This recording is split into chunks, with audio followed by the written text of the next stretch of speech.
തവാഫ് ആരംഭിക്കേണ്ടത് ഹജറുൽ അസ്വദിന്റെ ഭാഗത്തു നിന്നാണ്. ഹജറുൽ അസ്വദ് നമ്മുടെ നേരെയാണ്, കഅബയുടെ ഈ മൂലയിലാണ് ഏത് ഹജറുൽ അസ്വദ്. ഹജറുൽ അസ്വദ് അവിടെയാണ് എന്ന് അറിയിക്കാൻ വേണ്ടിയുള്ള അടയാളമാണ് ഈ പച്ച ലൈറ്റ്.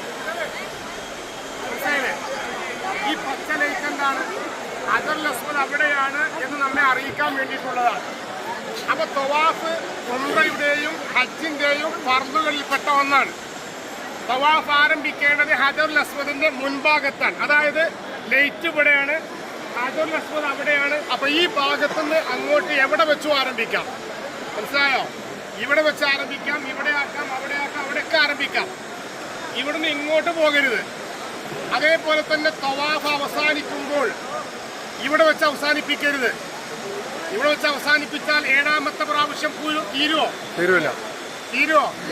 എവിടെ വെച്ചാവുമ്പോഴാ ഈ ലൈറ്റ് കഴിയുമ്പോഴേ എന്താവുള്ളൂ, ഏഴാം പ്രാവശ്യം അവസാനിക്കുകയുള്ളൂ. അപ്പൊ തവാഫ് ആരംഭിക്കേണ്ടത് ഈ ലൈറ്റിന്റെ മുന്നിൽ വെച്ചും അഥവാ ഹജറുൽ അസ്വദിന്റെ മുൻഭാഗത്ത് വെച്ചും, തവാഫ് അവസാനിപ്പിക്കേണ്ടത് ഈ ലൈറ്റിന്റെ പിന്നിൽ വെച്ചും അഥവാ ഹജറുൽ അസ്വദിന്റെ പിൻഭാഗത്ത് വെച്ചുമായിരിക്കണം. മനസ്സിലായില്ലേ? അള്ളാഹു നമ്മെ സ്വീകരിക്കട്ടെ. ഇനി ദുആക്ക് ഇജാബത്തുള്ള സ്ഥലമാണ് ഹജറുൽ അസ്വദിന്റെ നേരെ ഒന്ന്.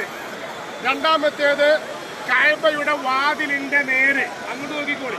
കഅബയുടെ വാതിലിന്റെ നേരെ ദുആക്ക് ഉത്തരം കിട്ടുന്നതാണ്. ഹജറുൽ അസ്വദിന്റെയും കഅബയുടെ വാതിലിന്റെയും ഇടയിൽ, അതിനാണ് മുൽത്തസം എന്ന് പറയാം. എന്താണ് മുൽത്തസം എന്ന് പറഞ്ഞാൽ? ആളുകൾ തിങ്ങി നിൽക്കുന്ന സ്ഥലം. ആളുകൾ. അപ്പൊ ഹജറുൽ അസ്വദിന്റെ അവിടെ ദുആക്ക് ഉത്തരണ്ട്, വാതിലിന്റെ നേരെ ദുആക്ക് ഉത്തരണ്ട്. രണ്ടിന്റെയും ഇടയിലുള്ള മുൽത്തസമിൽ ദുആക്ക് എന്തുണ്ട്? ഉത്തരമുണ്ട്. അതുപോലെ തന്നെ ആ അപ്പുറത്തെ സൈഡില് ആ അരമതിൽ കെട്ടിയ ഭാഗം, അതിനാണ് ഹിജ്ർ ഇസ്മായിൽ എന്ന് പറയാം. അതിന്റെ ഉള്ളിൽ ദുആക്ക് ഉത്തരമുണ്ട്. അതിന്റെ ഉള്ളിലാണ് സ്വർണ്ണപ്പാത്തി. ദുആക്ക് എന്തുണ്ട്? ഉത്തരമുണ്ട്. പുരുഷന്മാർക്ക് രാവിലെ 8 മണി മുതൽ അതിനകത്തേക്ക് പ്രവേശനമുണ്ട്. രാവിലെ 8 മണി മുതൽ. സ്ത്രീകൾക്ക് ഇശാ കഴിഞ്ഞ് 10 മണി മുതൽ 11 മണി മുതൽ അങ്ങോട്ട് 2 മണി വരെ എന്തുണ്ട്? പ്രവേശനമുണ്ട്. മനസ്സിലാവുണ്ടോ? അപ്പൊ ഈ സമയം നമ്മൾക്ക് ഉപയോഗപ്പെടുത്താൻ നോക്കണം, ദ്വാരക്കാൻ നോക്കണം. അള്ളാഹു കബൂലാക്കട്ടെ.